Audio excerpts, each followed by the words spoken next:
Welcome to Blueprint, Expo City Dubai's podcast where we meet the visionaries and innovators shaping Dubai's future. Tune in for candid conversations, discover how Expo City is driving transformation, and uncover the ideas that inspire fresh ways of imagining what's next. Cities are booming. Every week, more than 1 million people move into them. By 2050, they'll be home to 70% of us.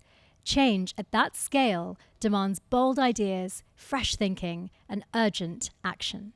And as we gear up to host our Global Mayors Forum, the 2025 Asia Pacific City Summit and Mayors Forum, this special pre-event series serves as a prelude to the big conversations we'll be having in October about how we transform challenges into opportunities. And today, I'm joined by Dr. Anas Bataw, a globally recognized leader in smart city innovation, a member of the COP28 Technology Committee, and a leading voice at the intersection of advanced technology, smart construction, and sustainable urban development. Welcome, Anas. Thank you. Thank you for having me. It's wonderful to have you. It's a pleasure to be so here. Welcome back to Expo City. Thank you. It's great to be here. Can you tell us a little bit about your relationship with the city? My relationship with Expo City goes back from design and construction phases. With my background being a civil engineer, I was one of the lucky members to be part of the execution of Expo. Every time I come here, I go back in memories where this was an empty land and the vision was really clear that Expo City to be built not only to host all the nations that came during the Expo event itself, but also the expansion of Expo as we see today. We've got, in our forum that we're hosting, our Global Mayors Forum and Cities Forum in October, over 100 mayors who are coming in to really listen to it. And everybody wants to kind of get under the skin of how Dubai did it, or how Expo City Dubai did it. What does it take to have that governance structure, to have the timelines, to be able to implement something at such significant scale, and with efficiency and speed and quality? How do you get around some of that in other places in the world which, that have much more complicated environments? Money doesn't fix everything, and That's good to know. Yeah, it doesn't fix everything.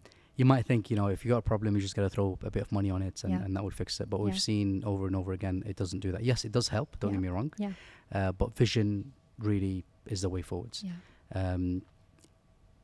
And vision with a culture. And you know what they say, culture eats strategy for breakfast. Yes. Sorry to say that. I know you're in the strategy domain, but it does. I'm also in the vision domain. No, I'm good. Okay.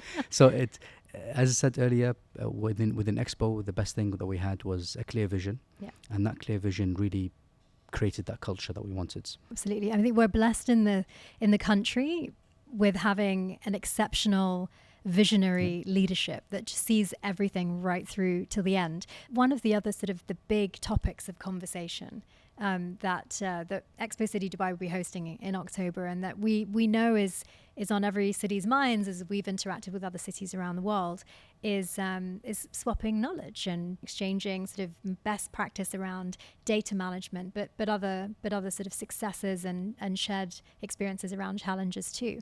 Why do the models apply and work, and why don't they? So I was lucky to work in 3 different regions, UK, Singapore, and the MENA region, especially in Dubai and UAE, where I've realized cultures do make a big difference. You can't just take a model that does work in the UK or Singapore and bring it here and vice versa. During my time in Singapore, I've come across a lot of programs from the government which really pushes the quadruple helix approach, which I loved, which means government, industry, academia, and citizens working together for a certain thing, and in my case, for urban developments. This was something that I was really excited about when I did come to this region 12 years ago, almost. I really wanted to bring that model in, and which we did within the Center for Excellence in Smart Construction. We were able to bring in that model under His Excellency Dr. Abdullah Naimi, and we were able to push for a certain interaction that didn't exist, which is the interaction between the government, industry, and academia. It does exist in certain aspects, but it doesn't exist when it comes to the execution of urban development. It doesn't mean that something works in Singapore or US or Europe, it has to work for you. We need to make sure that once you do have the interactions, understand the reason why they implemented that. Not just because it looks great or because it had great ROI for them or great impact, that means it should work for me. As I said earlier, we have different cultures, we have different challenges, we have different opportunities in every single city, never mind region. And Dubai is a city that we live in, has a big focus on how we live and the quality of the experience that we have. What's been your best sort of example of the improvement to your quality of life? I'd like to think my experience in Dubai has been really positive. And the reason behind this is because citizen experience, especially throughout certain programs in Dubai, there was a smart city program in Dubai, again, 12, 13 years ago. And that was really focusing on the happiness of people. That's right. I remember that. Yeah. And we were able to interact with these programs. We were able to share our thoughts. We were able to go to focus groups.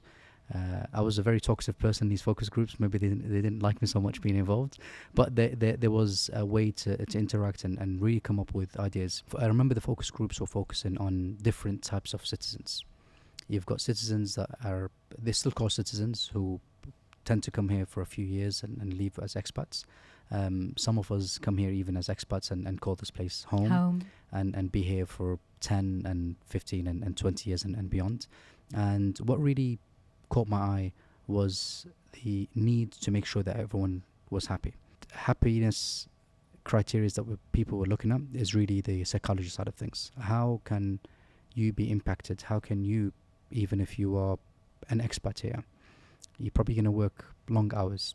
How are you going to be impacted by the roads? How are you going to be impacted by the assets that you deal with, the metro, etc. So there's a number of conversations that we've had during these discussions that really opened my eye towards, it's not just about infrastructure and buildings in cities.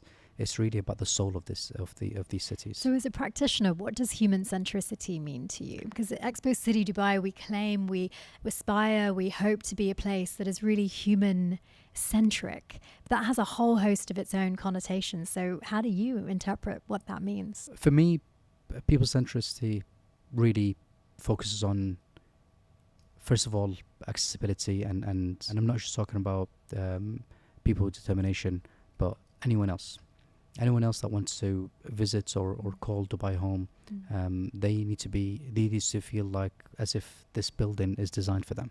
So it really promotes equity in urban contexts. Absolutely. Actually, as a citizen, as a someone who wants to live in a certain place, someone who wants to work in a certain place or travel and etc., you want to make sure that this actually ticks your boxes.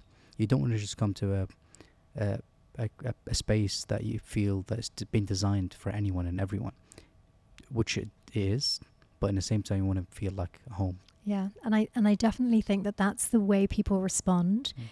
Definitely to Expo City Dubai, but more and more to the city of Dubai that's really focusing on ways in which it can continuously improve harmonizing quality of life with the green spine that's coming through the city, with cycling tracks and walking tracks and extended beach fronts, and just sort of really being a place that accommodates for everyone. So really to the point you're making about inclusivity. Absolutely. So what lessons can be drawn from unsuccessful digital transformation projects in cities around the world that you might have come across? Plenty.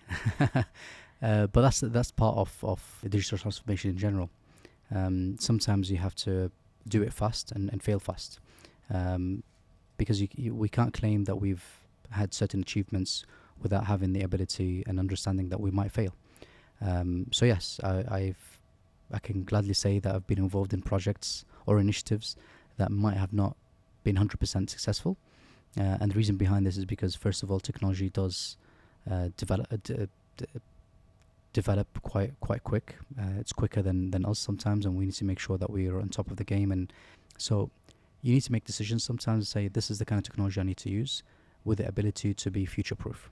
But also we do fail because of integration purposes. We touched on this earlier. We have certain systems that don't really talk to each other, and they've been designed not to talk to each other. And trying to integrate them to each other can be very risky. And sometimes you find yourself developing your own solutions, and that's quite risky and quite challenging. All of these cities and all of these mayors and everybody that's coming in for this event that we're hosting, they're going to want to learn from your experience and learn from sort of in this hard infrastructure and in the technology space, steep learning curves, the pivots that you've got to make to be future-proof. These are the essential lessons that I'm sure that they would love to gain from experts and practitioners like you. If you had a single message to the listeners, because they will be listening to this podcast before they come, what is the one sort of big message that you'd like to communicate and share with them ahead of having the opportunity to meet with them and share some of your experience firsthand? I would say when it comes to technology or innovations in urban development, you just need to be open-minded. You just need to understand the challenges that we touched on a few, and I'm sure there's plenty more we can discuss. Yeah.